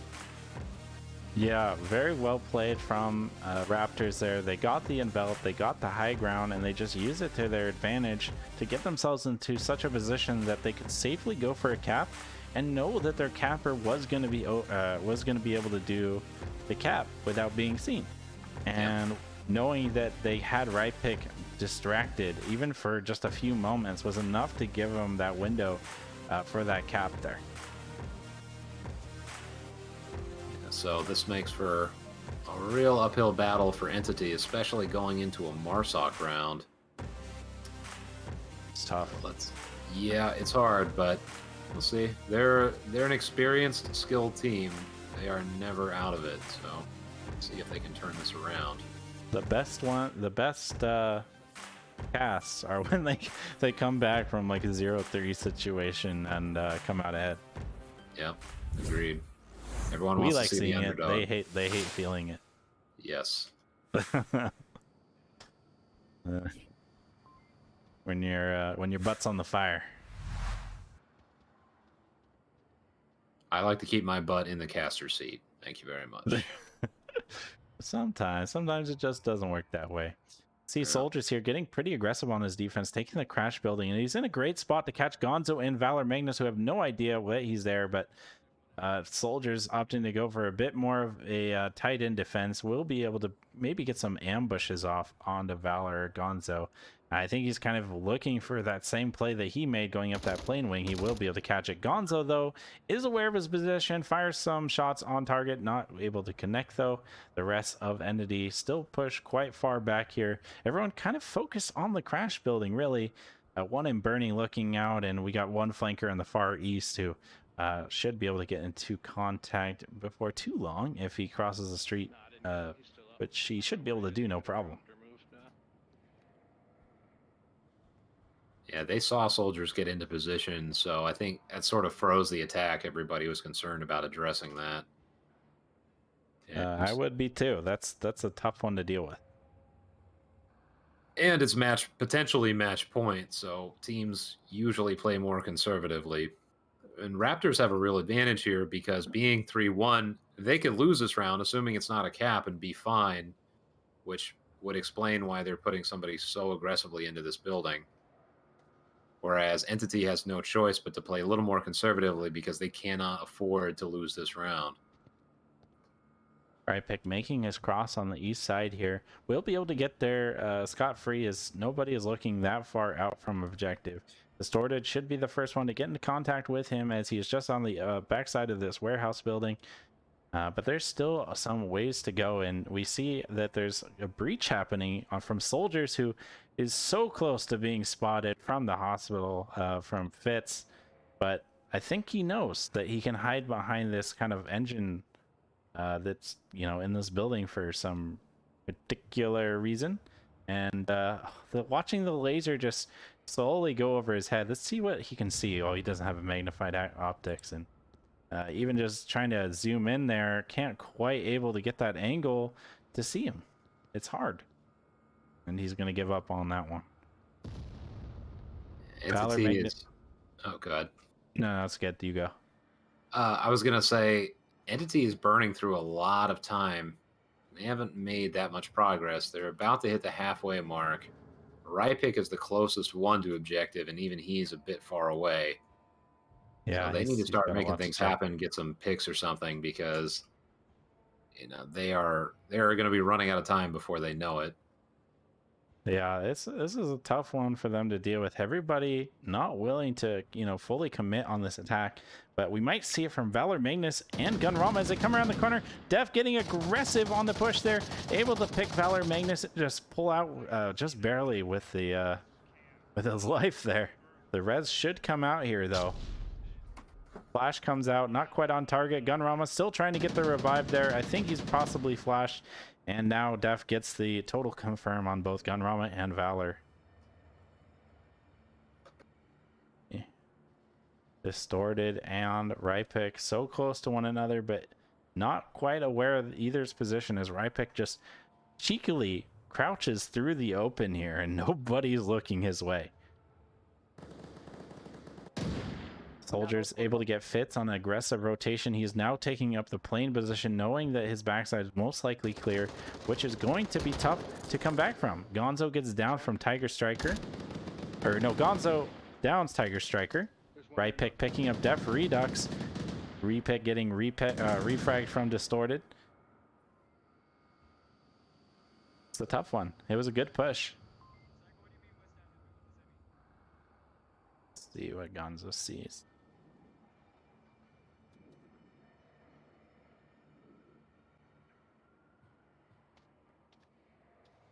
Distorted gets the res onto Tiger Striker. Gonzo looking at his tablet every now and again. Something you do have to be aware of is the sound from the tablet does make noise, or grabbing your gun as well. And so you got to be really kind of careful about what you do, especially when you're trying to be sneaky.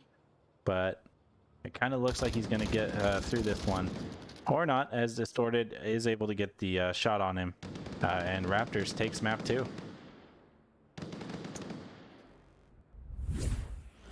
Yep, and that is the match. But, man, yeah, that cap really set him back.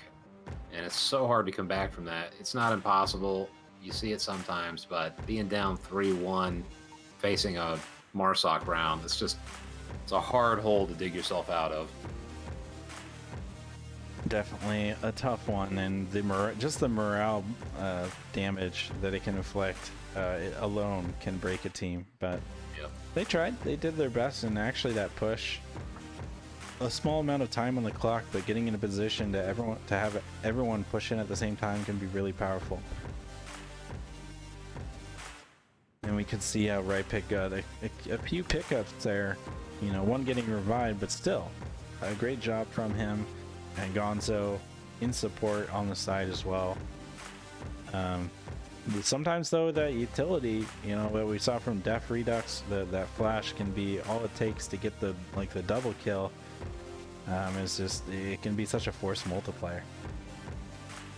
for sure.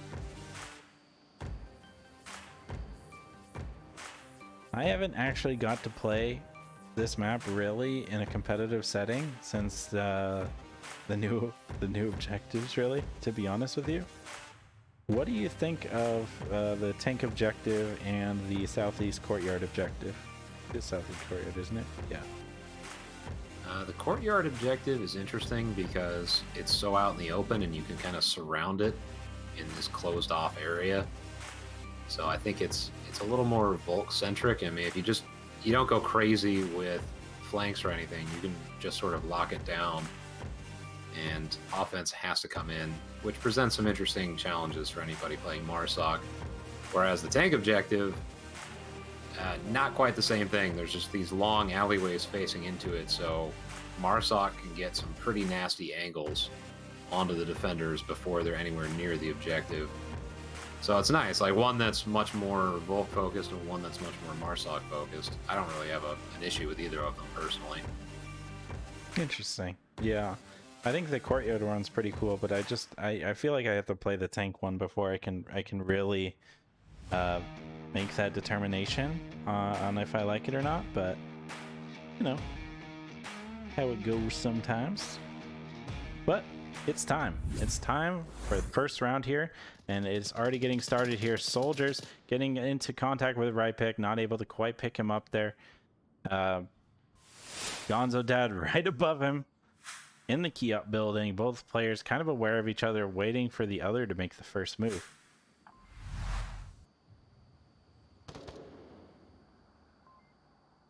Valor Magnus pushing down the center street here, getting into a good position to possibly support Gonzo Dad. If Distorted gets a little bit too aggressive here, but he's gonna have to worry of Def Redux if he pops over the building at the wrong time. Could take him out before he even knows what's happening. Some shots ringing out from Gonzo Dad, trying to get an angle onto Distorted here. Just not quite quick enough to grab him as he pulled around that corner, just narrowly saving his life. He's got him locked in though. That's the important part here, is Valor Magnus is making this push into the into him right now. Oops. There we go.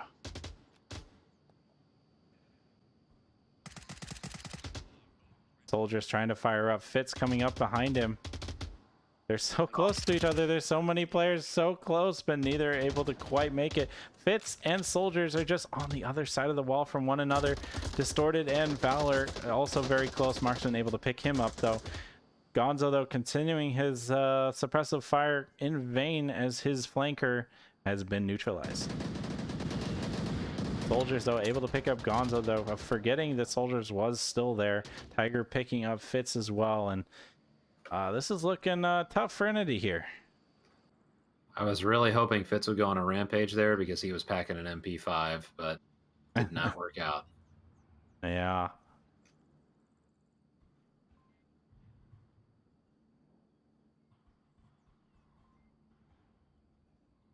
This is tough one. Yeah, Rypick by himself, 1v5 on this objective. That's a hard one. It's another objective where it's just, if they have this many defenders, it's pretty easy to defend. And yes, they have Soldiers out here as a bit of a flanker and Kiat, but everybody else is staying pretty disciplined, which does not bode well for Rypick. Although Rypick has been on a bit of a rampage throughout this match. He's been top killer both maps for Entity, so who knows? Maybe he can pull it off. Yeah, never count them out, but oh, the 1v5. Oof, oof, oof.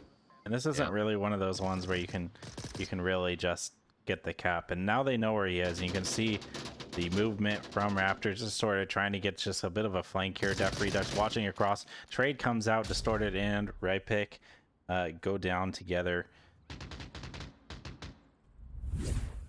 Nice little trade from both of them there. Rypick doing his best to take out Soldiers there. But you can see here, he doesn't just stick with that. He doesn't just keep watching that. He knows that he's at a huge numerical disadvantage. So he goes and he tries to fight each person. Give them a little time to, you know, create some room for himself. That way he doesn't get overwhelmed and he doesn't just get shot in the back. Yep. Yeah, that was just... you have kind of a fighting back, what's the word I'm looking for? Background. And I'm sure you fight like 8 people all the time, you know, all at the same time. So would you agree that's a pretty good strategy? That's generally what I use when I get attacked by squads of rogue ninjas. Yeah, you just fight them all a little bit. You just a punch here or there, and then just, and they have to pull back, and you're just sitting in the middle of the circle. Is that what it is? Right. And if it gets too overwhelming, I just toss a flashbang, and they're all blinded momentarily. In which case, I just dip real quick. Kind of weak, man. You could take them all out in that time period. No, this is just efficient energy usage here, bro. Okay. Can't fight everybody all the time. My bad. My bad. Dare you question my methods? You are the master. Anyway, Don't take that. Don't just copy that little soundbite all by itself, guys. It's not. Please it's not do. fair I to think I anybody. need to get Chief Pineapple to mix that into a song or something. Let's not have Chief Pineapple do anything. Thank you. Anyway, I think that was a mirrored spawn, if I remember correctly. And it's Raptors splitting up into a 3-2. It actually looks more like a 2-1-2 now. I don't know if who is this Tiger Striker is going to meet up with them again or run solo. Steph picking up Rypek. Getting very aggressive on the North Street here. Oof, that is a crazy rotation from him. One on the objective. Soldiers catching one player on objective, not able to quite take him out, but will get his position dialed in for his team. Valor picking him up though. A nice little pick from him. Gonzo in the Kiot building in a great position to catch any of these players running across the middle. Tiger just narrowly missing Gunrama, who's choosing not to expose himself too much as Gunrama gets into contact with Distorted and the likes of Marksman. Ooh, that's a pretty good frag, but not quite on target. Able to shoot him at the same time though, I think? Or maybe it was the grenade, I don't know. Gunrama getting a nice quick call out for the rest of his team while he continues to try to defend from Marksman, who's got a great little angle to try and catch him. Just missing his rotation across there as he goes more for a rotation onto Distorted.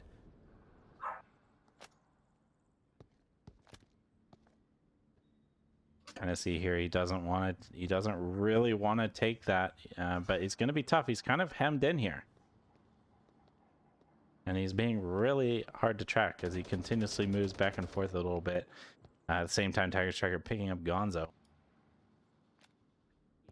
I give up on you, Marksman.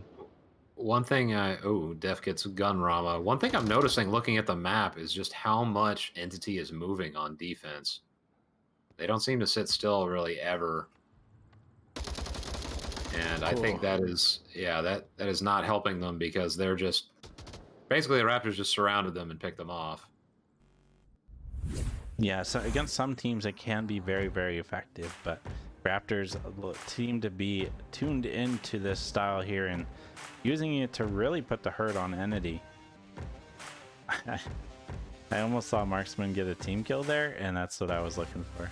I'm not gonna lie. That would have been highlight reel worthy. Yeah, that's what I was hoping for. But you know, sometimes it's not to be.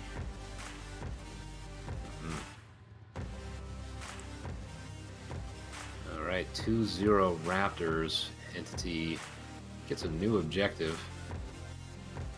Aside from Kiot, I would argue the most capable objective, just with all the different angles. So, could potentially bring it back, have a shot at taking at least one map. They get a cap here and then play defense. Definitely a possibility. This is a great one to come back on. Like you said, I think this objective favors Entity's aggressive style. And it provides a lot of opportunities for those aggressive push-ins to get those kind of flanking shots onto the likes of Raptors, depending on how they choose to play, who honestly have been having at least one person push out into a bit more of a flank position.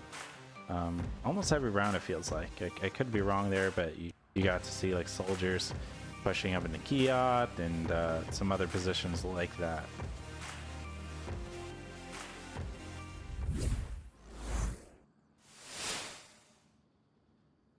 See. Now you can give me shit for not trying. Ah. It's terrible timing. Looks like we got a shield from Gonzo. It'll be interesting to see how he plays that one out.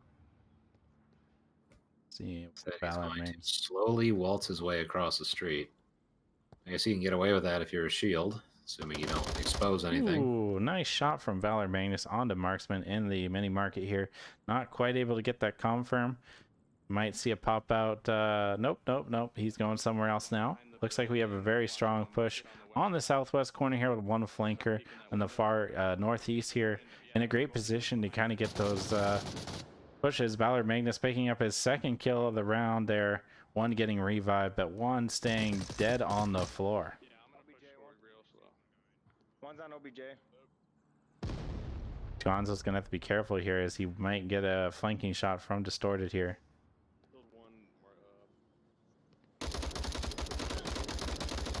Shots ringing out. Marksman coming out ahead this time, but the Reds will be coming out here from Gonzo Dad. Tiger Striker picking up right pick. Gotcha. You can throw an 8 at him right there. You know where he is. Stay behind the car. Tight angle from Marksman here, looking through this window, using both sides to his advantage here, getting that covering angle from Tiger Striker on his side and able to just look through and be really hard to spot. Some grenades coming out as well, but just a little bit too much there. A little bit too much cooking. Oh, but Distorted's now behind them in the south. What a flank. Yield is down. Distorted continuing his push. Valor's got his pistol out. Looks like he fired all his bullets. Oh. Oh, got another. That's 3 for me. Distorted eagerly calling out his kill there. Now it's just up to the sneaky ninja of the team and Fitz, who's got his 4 times Scar. Bold choice in the Scar. He's going to have to be really careful here as when he comes around this corner, Def's going to have a great shot onto him. Yeah, no smoke or anything either, so he's going to be dry peeking this with a disadvantage.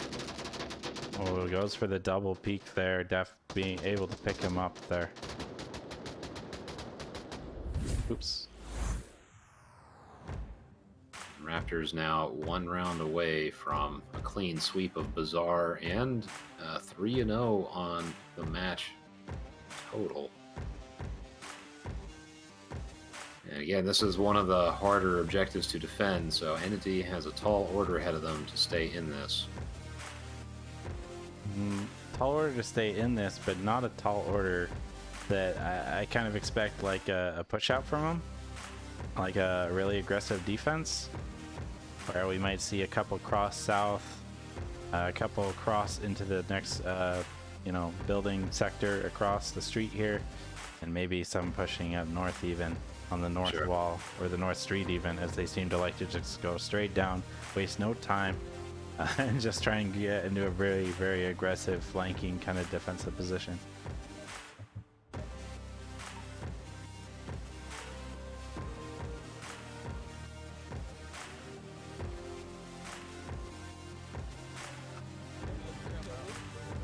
Looks like they got the tank spawn. Raptors here.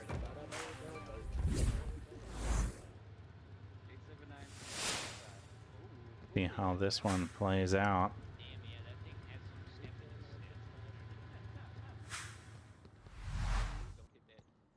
Strong push through the center from Raptors here. 3 players going towards the market to kind of just keep pushing across. The Marksman pulls up a defensive position, trying to catch any defensive rotations. Gunrama coming around the shoulder, right onto Soldiers. Trade comes out.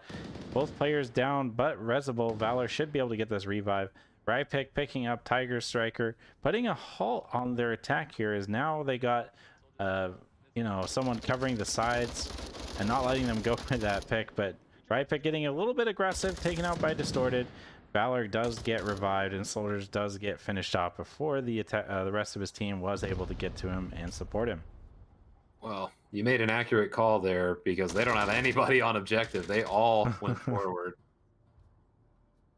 Valor Magnus getting into a nice trade with Distorted. Marksman kind of sitting there wondering what happened. Yeah, Entity going with the tried and true YOLO defense. If Def Redux didn't shoot his gun there, he could have just ran onto objective. And he's going to try that now with all this smoke. And I think he's going to make it across. Gunrama in a good position to spot him, but Def Redux gets the pick there. Now he's running onto objective. Oh, We're going boy. to see if he's able to get it. He is on objective. He does not expect to be able to get this without a fight. Gonzo in position to try and stop him, but he's too late. Def Redux is putting in the code right now. Raptors gets it in his 5-0. Wow. This one's going to catch something, catch the instant replay, but that's okay because we saw that game-ending cap giving Raptors their 5 points. And allowing them to really just take this map. Yep, that defense was working out. They just left the South open. If they had not done that, then I think they had a good chance of winning that round. Just that one hole is all it took, and then Def ran around and got one person who was facing back, and it just wasn't that much more they could do about it. That was game over. Yeah, they had like such an aggressive push, and it worked so well. But they didn't quite come back close enough to objective, giving Def that opening that he needed. It almost worked out really well, and you could tell the Raptors were not ready for that.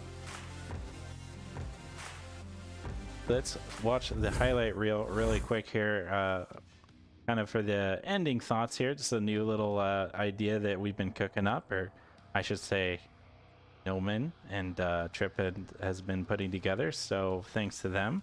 Really cool to see, and we can kind of see all the highlights from the match. I also want to say, you saw that interview that we had with Raw Meat, I believe it is, and it was really cool to be able to see some of those different accounts, Aura B teams that are just coming into the league. And if you're interested, Aura B team or not, please hit up Trip, and he should be able to set up some kind of interview. Whatever you want to talk about, be it Onward, maybe about your team, something that's important to you guys. I'm sure that something can be arranged. It's just cool to put a face onto teams in the VRML, as we all, have different interests in and outside of the game. So if you are interested in that, hit up Triple Nipple, and he will be able to help you out and give you some information on that one. It's been some great set of games all in all, a lot of back and forth there. Cool to see, especially these kind of new strategies on these new custom maps as well. We have one more week as well, so do tune in for that. And we might even have, I think maybe we have at least one more match being casted on Saturday. I don't know exactly the time, but that one, from what I remember, is going to be casted by Skyjoker. Do you know of any other games that are being casted? No, and I don't have the schedule in front of me. All right, well, at least on Saturday there should be something. If not, or if there's not any more, do tune into that one. Anyways, this has been Raptors versus Entity, brought to you by myself, Monorchid, and Theta. I'd like to thank the VR Master League for giving us this opportunity to play and have fun in this actually brand new format that we, as far as I know, have never really seen. It's fun to try something new and get the reps on the new maps. Thanks to our sponsors, HyperX with their sweet microphones and headsets as well as our other sponsors. And thanks to you guys for showing up, sticking with us and watching all these different plays from these teams. It's always fun to see how different teams choose to tackle these different maps. Anyways, have a good night, everyone.